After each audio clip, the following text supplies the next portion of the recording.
Hey guys, welcome back to the channel. Today we're going over something I get asked about as a trainer all the time is what do I eat before I work out and what do I eat after I work out? So what you eat before and after you work out can really affect your results, and it can also really affect how you feel while you're working out and your energy throughout the day post-workout. There are no perfect foods to eat before and after, but there are some rules of thumb that I want to go over with you, and that's what we're going to cover in today's video. So let's just jump straight into pre-workout nutrition and what you should eat before you work out. I highly recommend that you eat 60 to 90 minutes before you work out so you don't have an upset stomach, you're not still digesting food, and you'll feel a lot better while you're working out if you eat within that time frame. Every pre-workout meal needs 4 pieces. That's going to be a high quality carb, a high quality protein, some salt, and some hydration. All right, so for carbohydrates, we want to have about 1 gram per kilogram of body weight. So me being 105 kilograms, I'm looking to have around 105 grams of carbs in my meal. For proteins, you want roughly half of that. So 105 divided by 2, I'm looking for roughly 52.5 grams of protein per meal. So in terms of fats, I like to keep them as low as possible, usually under 20 grams, because then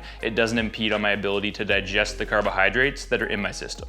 An added bonus is you could also take creatine. This is a hydrochloride, but a monohydrate works just fine. It really doesn't matter what type of creatine you have. It's going to give you a good boost in performance and a good boost in strength and endurance during your workout. All right, guys, so we're gonna keep it super simple here. So in my bowl here, I have 2 cups of cooked rice. So that's gonna be around 90 grams of carbohydrates. I also have 200 grams of ground beef, extra lean, so it's low fat. That's gonna be around 50 grams of protein and 20 grams of fat. I then have a 0-calorie ketchup on there just for taste and flavor, so I can actually get it down and it tastes good. Next, I have an iodized sea salt. I'm just gonna salt my food to taste.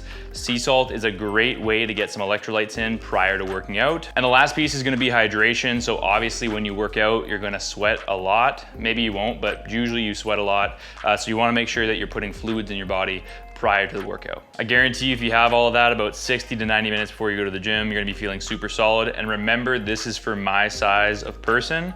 So if you're a bit smaller, obviously you don't need as much food and you can be eating a little bit less for your size. If you're somebody that doesn't eat meat and you want a vegan option, I would highly recommend doing something like an oatmeal with a vegan protein powder and some banana. That's always a classic go-to pre-workout meal that I've had lots in the past. Okay, awesome. So now you just got back from your workout. We done and dusted this one. So now what should we get on to for food? So I'm pretty old school and I still love having a post-workout shake. So in this shake, we actually have 2 bananas, a cup of berries, we have 2 scoops of protein powder, and I have 1 scoop of glutamine. So you can apply almost the exact same principles to this meal as the first one because we're replacing everything that we lost during the workout. So that means 1 gram of carbs per kilogram, around 0.5 gram of protein per kilogram, and the post-workout meal, you can have kind of as much fats as you want, but I still try to keep it on the lower end so I don't go over my daily fat intake.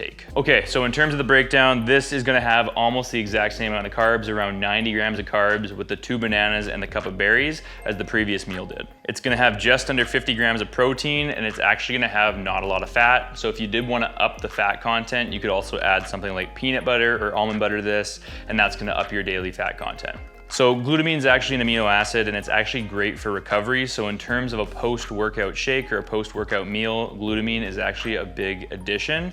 It can really help with your long-term recovery. I'm using a grass-fed whey protein here, but like I said before, if you're vegan or plant-based, you could always use a plant-based protein instead. Also, I forgot to mention, but there is actually 2.5 cups of water in here as well, so that covers the hydration standpoint. And I always recommend throwing a pinch of salt in there just to replenish electrolytes that were lost during the workout. This is gonna set you up for some really successful workouts, but also you're gonna feel a lot better when you're done your workout and going on with the rest of your day or your evening. As per usual, there are no one-size-fits-all diets, so some of these foods might be right for some people, they might be wrong for others, so definitely consult your healthcare practitioners before taking on any supplements or making any dietary changes. That being said, these are not the only foods you can eat. There's an array of foods that would work really, really well for pre and post-workout, so find what you like, find what works for you, and have some fun with it. So that's it, guys. Thank you so much for watching. I really appreciate it. If you enjoyed the video, remember to subscribe to the channel, like the video, leave a comment, share it with your mom, and I'll see you in the next one. Peace.